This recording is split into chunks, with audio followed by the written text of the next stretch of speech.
सभी ने प्रश्न सुना। जब भी बहुत सारे नेगेटिव सिचुएशंस आए हैं आपके जीवन में, पास्ट में, तो उससे नेगेटिव संकल्प तो पैदा होते हैं, तो उससे फ्री कैसे होना। मैं थोड़ा आपका प्रश्न का थोड़ा एक्यूरेट बनाती हूँ। सिचुएशंस तो होंगे हमारे जीवन में, नेगेटिव या पॉजिटिव, क्योंकि वो पोलर एनर्जी है। ह्यूमन एनर्जी ड्युअलिटी, दुविधा की एनर्जी है। कभी कभी खुश, कभी गम, कभी प्रेज, कभी डेफमेशन, कभी विक्ट्री, कभी डिफीट। ये एक नेचुरल एनर्जी का फ्लो है, ठीक है।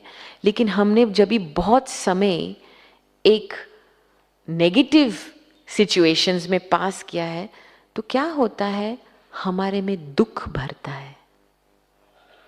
You understand? I am just taking it slowly. तो वो दुख, वो नेगेटिव सिचुएशन का जो प्रभाव है, औरों के संकल्प जो आए हैं आपके प्रति, वो दुख नेगेटिविटी को रिसाइकल करता है। इसीलिए नेगेटिविटी से फ्री होना है तो दुख को मिटाना है। Gate my point? दुख को मिटाने के लिए, चलो हम इंग्लिश में कहते हैं healing, need time to heal. ये आती है आत्मा परमात्मा के संबंध में।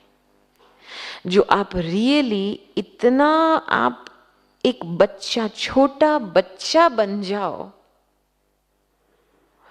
और परमात्म शक्ति आप अपने मन में लेकर के आओ, तो वो शक्ति एक ब्लॉटिंग पेपर बन जाती है। पता है, जब इंक जब पेपर में आता है तो ब्लॉटिंग पेपर डालते हो ना, इंक को हटाने के लिए। परमात्मा की शक्ति ऐसा काम करती है। पूरा आत्मा में जो दुख दर्द होता है उसको ब्लॉट आउट कर लेती है।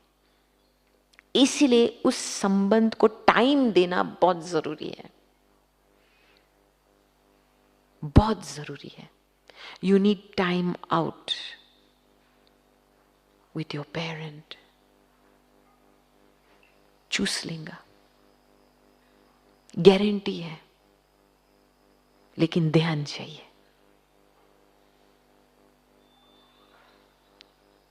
क्या है, कभी कभी इतना दुख भरा हुआ है आत्मा में कि हम फेस नहीं कर पाते, खुद को फेस नहीं कर पाते। जैसे हमको डिस्ट्रेस बना देती है ना, और फिर हम बहुत सारे डिस्ट्रैक्शन के स्ट्रेटजीज बना देते हैं हमारे जीवन में, क्योंकि इस दुख से हमको डिस्ट्रैक्टेड रहना है, तो हम बाहर मुक्ता में ज्यादा आ जाते हैं। अंडरस्टैंड? आप यहां आए हो, आप मेडिटेशन सीख रहे हो, आप ये संबंध की विधि सीख रहे हो, the best thing for healing. इसको आप सुबह के टाइम, आप अपने आप को टाइम देंगे, आधा घंटा, 30-40 minutes is necessary every morning, compulsory. मन को कम से कम 10-15 मिनट चाहिए सेटल होने में, फिर कनेक्शन बनाने में, फिर पावर लेने में टाइम लगता है। और जब आप बहुत साल के अनुभवी बनेंगे तो 1 सेकंड में होगा। You understand? लेकिन शुरुआत में आपको खुद को, परमात्मा को टाइम देना होगा। इसलिए मैं ऑलवेज एडवाइस देती हूं, the moment you open your eyes, don't touch your mobile phone. It's the first distraction. Good morning soul के बिना, गुड मॉर्निंग गॉड के बिना, गुड मॉर्निंग मोबाइल फोन होता है। और तुरंत आपकी मन की एनर्जी 10 बातों में एंगेज हो गई, प्लग इन हो गई, फिर वही चलती है बात। The can't focus in the day. शक्ति नहीं ले पाएंगे, क्योंकि कर्म फिलॉसफी के आधार से आपने पहले ये छेड़ा। कर्म फिलॉसफी के आधार से आप पहले भगवान को याद करेंगे, he is responsible. You understand? Very subtle. इसीलिए सुबह का टाइम बहुत इंपॉर्टेंट है। आप एक वीक के लिए घर जाकर के इस बात को ट्राई करो, आप देखो सारा दिन का मूड कांस्टेंट रहेगा। ये मदद करता है। और शाम के समय वेरी इंपॉर्टेंट, क्योंकि शाम के समय क्या होता है, जो सारे दिन की जो सीनियरिया होती है ना, इमेजेस, जैसे मन एक स्नैपशॉट लेता है, चलो ये हुआ ये हुआ ये हुआ, पूरी एक फोटो एल्बम भरी हुई है यहाँ पे। स्लाइड शो आपने देखा होगा। अभी स्लाइड शो जब एक इमेज एक के ऊपर होता है तो कैसा लगता है, कंफ्यूजिंग लगता है ना। तो बेचारा मन की स्थिति ऐसी होती है।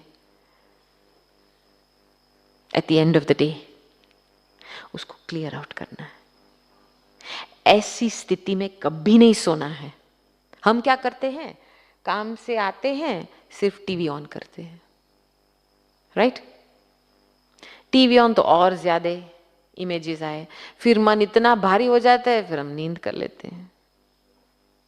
और वो नींद रिफ्रेशिंग नहीं होती है। आप ड्रेन्ड आउट बन करके फिर आप नींद पे जा रहे हो। तो नींद के समय क्या होता है, जो आपकी शॉर्ट टर्म मेमोरी में जो भी बातें भरी हुई है वो लॉन्ग टर्म मेमोरी में चली जाती है। आपका जो सबकॉन्शियस है, वो पूरा जो दिन भर का इंफॉर्मेशन है जो आपने क्लियर आउट नहीं किया है, वो उसको ऑर्गेनाइज करने की कोशिश करती है। इसलिए ड्रीम्स आते हैं, सपना आते हैं, और वो भी बुरे बुरे सपने आते हैं। और फिर नेक्स्ट डे आप उठते हैं तो आपको रिफ्रेश फीलिंग नहीं आती है, राइट?